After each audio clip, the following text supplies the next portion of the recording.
Let's talk about the 37-year-old man who killed his father and mother, all because he claimed that they blasphemed against the Prophet Muhammad. This happened in Jigawa State on the 1st of September 2022.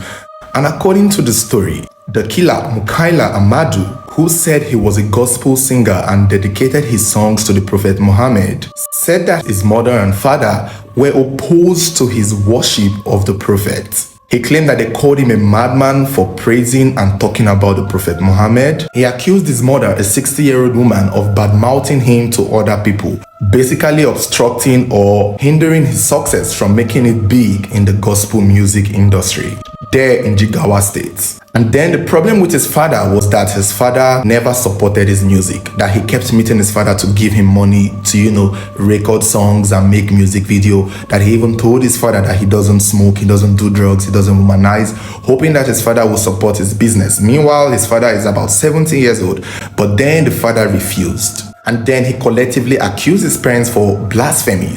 I guess maybe because they did not support his ministry, that is why he felt they were blasphemous.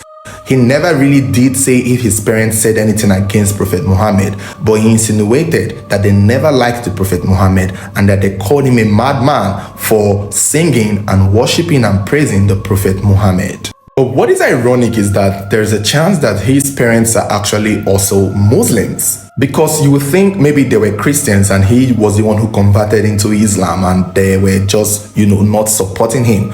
But sources and comments and people are saying that his mother and father were actually Muslims and that people don't understand why he would kill them for blasphemy.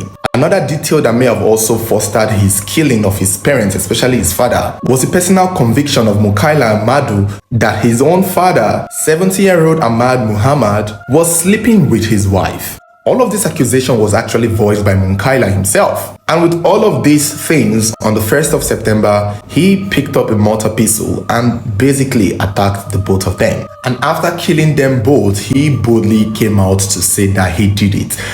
That is because to him, he was doing the work of the Prophet Muhammad. In his own head, he believed that his father and mother had committed a sin against the Prophet and therefore they deserved the death, in which he, gave to them with his own hands. So after he had finished killing them, he boldly came out to let the whole world know what he had done, probably expecting praises and congratulations and, support. But then the police took him into custody and arrested him. It was during the interrogation that he admitted to doing what he did and claiming that he had no regrets, saying that his parents deserved it and believed strongly that the Prophet Muhammad is with him there in the prison. In his own words, he said, "I'm now in police custody because by human thinking, I did a wrong thing. But in the sight of God, the Prophet, what I did is the right thing." This man clearly believes that he had done justice for the Lord. There was no remorse. Even the picture circulating, you could see him smiling with zero regrets. And then it was also reported that he believes that he would soon be released due to the fact that he feels that the Prophet Muhammad is with him. This is a very honestly tragic story and it's just so sad, and especially the fact that his parents may not even be Christians, which is why a lot of people are shocked as to why he would accuse them of blasphemy. The thing is, a lot of people have pointed out the fact that his father and mother were not exactly in support of his career. Maybe they felt he was too old for it and they wanted him to do something more, and they called him a madman. And many people believe that that is why he actually did it, and not because they actually said something specific or something blasphemous about the Prophet Muhammad. His motive has been questioned by a lot of people who said that he might actually be mad or not mentally okay. Maybe his parents were right. Maybe that is why his mother kept going to places to tell people not to indulge her son.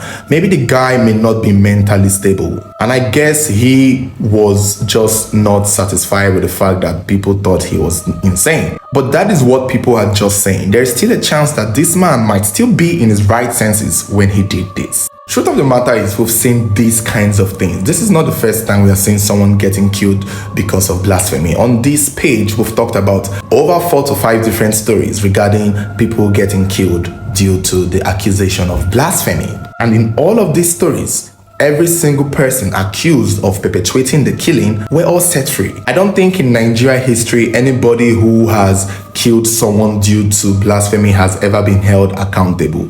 Half the time, from what I've been reading from my studies, these perpetrators, these supposed killers, are always let go. They are always not punished, to the best of my knowledge. Maybe some of them have been, but from what we know, we usually don't hear anything until we hear that they've been either secretly released or just blatantly in the public, in everybody's face, released and cleared of any wrongdoings. And due to the fact that this happened constantly, I guess that is why Munkaila Ahmadu is believing strongly that he would be free, because he did the right thing. Maybe if more people have been held accountable for perpetrating these kinds of violence or for taking laws into their hands, we won't see instances like this case. We won't see somebody waking up one morning and taking the lives of innocent people and accusing them of blasphemy. And you know, that is the key point. Once you just say the reason why you did this was because they blasphemed, everybody believes you and everybody justifies you. Those people, especially who believes in the laws into their own hands situation. It's a matter of kill one person and then when they ask you why you did it, say, oh, he said something bad about the prophet, he blasphemed. And you might just be set free. You might just be let go. You might just get away with murder. Because in my heart of hearts, I don't believe Munkaila in any bit. I don't believe his parents blasphemed. I just feel he is feeling that they blasphemed because they most likely weren't or wasn't in support of his music career. This is a married man who is 37, who had 5 kids. So for him to most likely be chasing music, or maybe he has been trying for a very long time and it keeps failing and they keep trying to tell him to do something else and he wants to keep doing it. I mean, his parents are 70 years old. He's 37. I'm sure this is not the first time the conversation of his gospel career is coming up. Maybe they did not support him, but he turned it out as though they did not support the Prophet Muhammad, thereby giving himself more reasons to take laws into his own hands. So guys, that is the unfortunate story of Munkaila Ahmadu. He is currently still in prison as far as we know. Nothing has been said regarding his release. But I don't think he will be released. I don't think the police will release him this time because who knows, maybe the victims are not Christians, I guess, because people are not saying that they are Christians. I don't even know how to put it. It just brings back memories and we've had this discussion way too many times. Hopefully he stays in prison. Hopefully he's locked up and never released. And it's just traumatic. But you guys let me know what you think. Don't forget to like, share your thoughts, stay following this page, stay subscribed, and if there is any update, I will be happy to update you.